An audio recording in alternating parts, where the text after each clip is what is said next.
ako? Oo, kasi pasaway ka. Abo.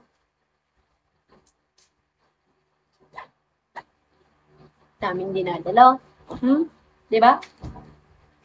Parang pupunta ng ibang bansa. Pwede sarap yung bitana dyan. Ayoko nga. Lumayas ka na. Pinapalayas na nga ako ni mama eh. Real talk lang, maganda talaga mga Bulakay niya. Maganda daw mga Bulakay niya. Hindi, di ba? Tatalo ka ba? Oh, papatalo ba kami? Hindi.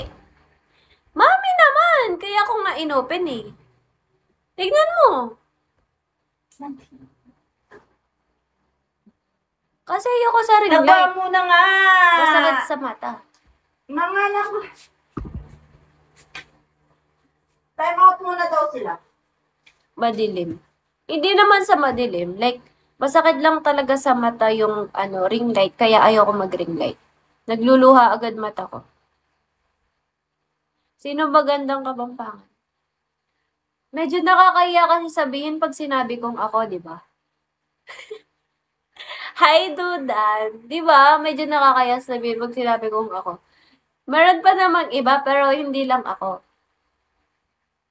Di ba? Baka na, shit, walang hiya.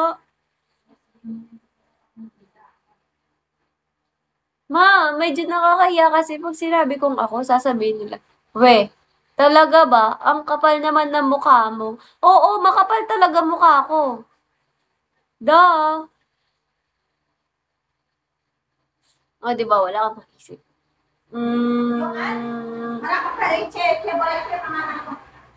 Oo nga ni Mami, pinapalayas mo na nga niya ako. Papa 1 hour lang, 12 minutes na lang.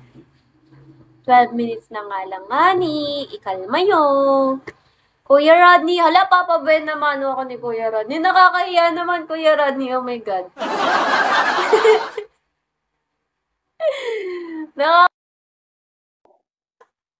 Wait na, Kuya Rodney. Di pa ako handa. Wala akong tsinelas. Hindi ka ba uwi? Wala akong tsinelas. Ma, wala nga ni akong pera eh. Sira yung binili ni ate. Yung Yung pang-araw-araw.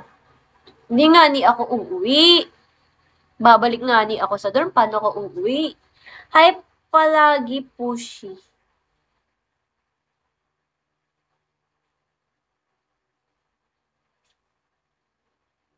Asan na, Kuya Rodney? Naghihintay ako. Morning, Kuya Rodney. May good ba sa morning mo ngayon? May good ba, guys? I-good nyo yung morning ko ngayon. Kakatry mama ako na mga kabusik yun. Ay, nai-stress ako sa mama ko. Alam nyo ba yun? Ibebenta ko na mama ko. Gusto nyo?